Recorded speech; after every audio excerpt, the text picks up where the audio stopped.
Hi, I am Cardinal Dr. Elizabeth Samantha Rothschild Judge.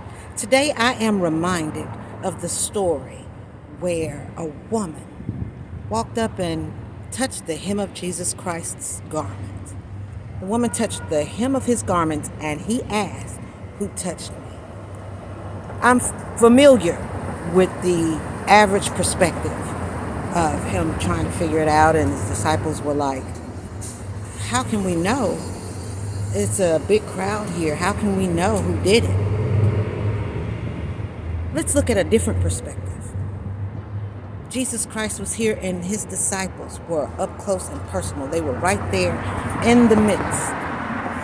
And a woman touched his garment. So she was close enough to touch him, which means anyone was standing far enough away to see it happen because there was enough space for it to happen.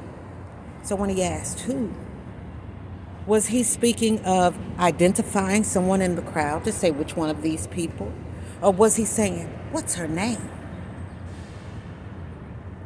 Was he asking that? That's a varied perspective to consider. Who? See, it's easy to identify people when you're used to seeing them around, especially when they're a part of the environment, sometimes a part of the climate, the near circumference. We can identify people on face recognition, whether we know their name or not. Then, who being a question. Do you know these people's names? And if you do know their names, why do you not know their names? Do you know why they're here or why they're around? Jesus Christ didn't even address why the woman touched his garment.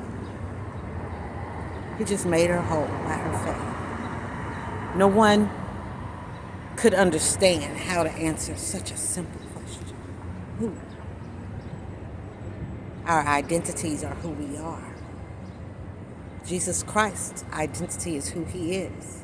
He is the only begotten Son of God. You all be blessed.